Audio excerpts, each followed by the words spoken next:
mystérieux, ce côté-là, est important à nourrir. On a dans cette société vachement mis en avant la raison, la rationalité, le mental, l'intellect. Alors je ne dis pas que ce sont des domaines qu'il faut mettre de côté, mais simplement ce ne sont pas des domaines, ce ne sont pas les seuls domaines qu'il faut écouter. La raison n'est pas la seule chose que l'on doit écouter, il est important aussi de s'appuyer dessus, bien sûr, hein, pour prendre des décisions sages, pour prendre du recul, etc. Mais ce n'est pas la seule chose sur laquelle on doit s'appuyer.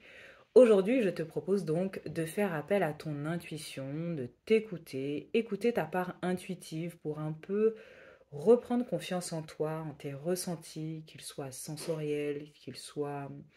Bon, en fait, ils seront juste sensoriels. Faire confiance, en fait, en tes ressentis.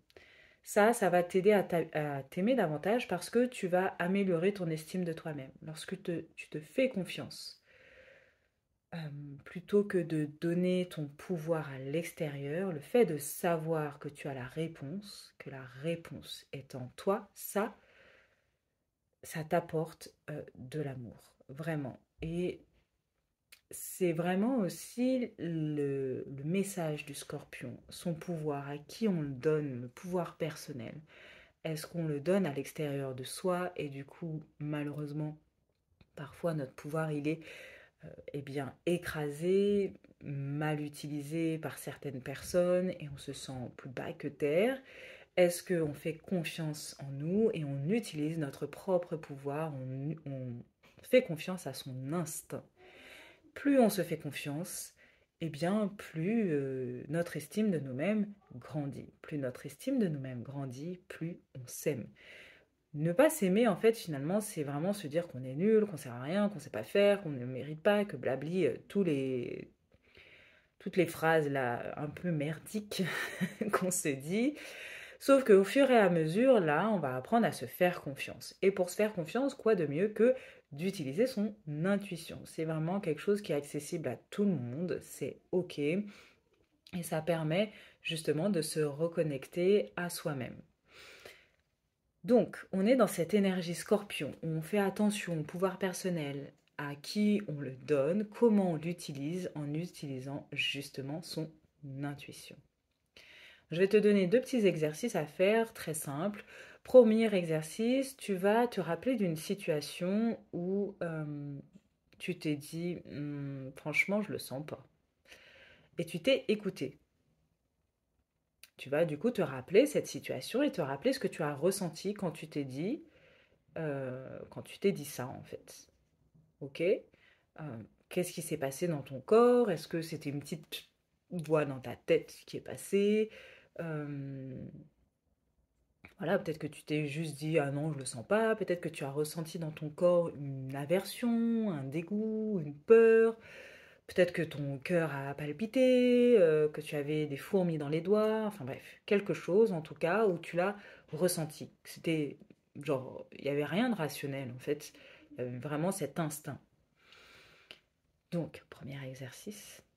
Deuxième exercice, c'est comme finalement le premier, te souvenir d'un moment où justement tu t'es trompé. Euh,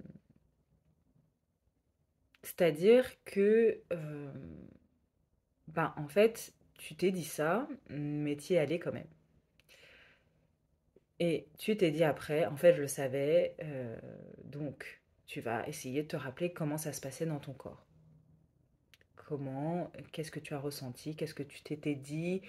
Est-ce que tu t'étais dit oui, peut-être, voilà, oh, il y a ça. Enfin, comment ça s'est déroulé? Comment ça s'est déroulé, ce cheminement où tu avais d'abord un petit recul et tu t'es dit non, mais peut-être que je me trompe ou voilà, et tu t'y allais et en fait, tu avais raison au départ. Tu le sentais pas et bah, effectivement, c'était logique de pas le sentir après coup. Que tu aurais dû une situation où tu t'es dit j'aurais dû m'écouter. Ok. Ensuite, ce qu'on va faire, ça peut être aussi l'inverse. C'est-à-dire, là, je prends des exemples où tu l'as pas senti, mais ça peut être aussi des exemples où tu t'es dit, waouh, mais je sens que c'est une super bonne opportunité, etc.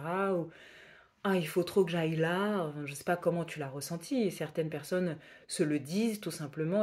Certaines personnes le ressentent dans leur corps qu'il faut y aller ou il faut pas y aller. Mais du coup, donc comme soit dans le premier exercice, soit dans le deuxième, tu t'es pas écouté. Qu'est-ce qui s'est passé quand tu ne t'es pas écouté? Comment? Quel était ton ressenti? Et pourquoi tu ne t'es pas écouté? Pourquoi je te demande de faire ces deux exercices? Le premier, c'est pour te souvenir ce qui se passe quand dans ton corps, tu as une intuition, dans ta tête, voilà, et que te rappeler que c'est juste, pour que dans les prochaines 24 heures, tu puisses faire attention à ce ressenti, à cet instinct, à cette petite voix qu'il y a dans ta tête, et essayer de la suivre, cette petite voix ou ce ressenti, cette sensation. Et pour le deuxième exercice, c'est te rappeler que peut-être que tu remettre en contexte qu'est-ce qui a fait que finalement tu t'es pas écouté. Est-ce que c'était quelqu'un de l'extérieur? Est-ce que c'est ta raison qui a commencé à venir et tu t'es dit oui mais n'importe quoi, ça n'a aucun sens, etc. Pour que aussi tu puisses couper court à ça, ne pas écouter si c'est ta raison, ne pas écouter ta raison à ce moment-là. Sauf si, évidemment, genre, soi-disant, ton intuition te dit qu'il faut donner 10 000 € à un inconnu sur Internet. On est d'accord que là, ce n'est pas ton intuition. Ok? Ne me, ne me rends pas responsable d'actes complètement... voilà. Oui, hein, mon intuition me dit qu'il faut que je trompe mon partenaire. Non, on commence pas à jouer là-dessus. On fait vraiment attention à faire appel à son intuition. Donc, pense bien à une situation où vraiment tu l'as senti et tu t'es écouté et tu avais raison. Une autre où tu l'as vraiment senti, tu t'es pas écouté et malheureusement tu avais quand même raison. Dans les deux cas, c'est pour couper court avec qui t'a écouté quand... Est-ce que c'est ta raison? Est-ce que c'est quelqu'un de l'extérieur? Donc maintenant, si c'est quelqu'un d'extérieur et que la personne vient te dire non, mais tu devrais pas y aller. Prends un peu de recul et fais appel à ton instinct. Le but, c'est de faire appel à ton instinct dans les prochaines 24 heures et j'espère pour le reste de ta vie. C'est pas toujours facile hein, d'écouter son intuition parce que, encore une fois, on est dans une société très intellectualisée, très mentale. Et puis aussi parce que notre mental vient nous aider à faire des choses qui sont dans notre zone de confort. Mais en tout cas, pour les prochaines 24 heures, essaye de te focaliser là-dessus, faire attention à ces ressentis, les suivre, accepter que ce que tu ressens, c'est réel et que ce que tu ressens, ça s'appelle l'intuition et que tu peux te faire confiance. Voilà. Ben, de Ouais, d'arrêter aussi cette petite voix qui veut absolument te faire revenir dans un raisonnement pur et logique, etc., etc. Parce que notre mental a souvent un train de retard par rapport à notre corps. Notre corps, souvent, c'est beaucoup mieux et beaucoup plus vite et beaucoup plus en avance que notre mental. Donc, pour les prochaines 24 heures, mais bien sûr dans les semaines à venir, fais attention à tes ressentis, suis-les le plus possible, ça va augmenter ta confiance en toi. Je te dis à demain pour un nouvel épisode.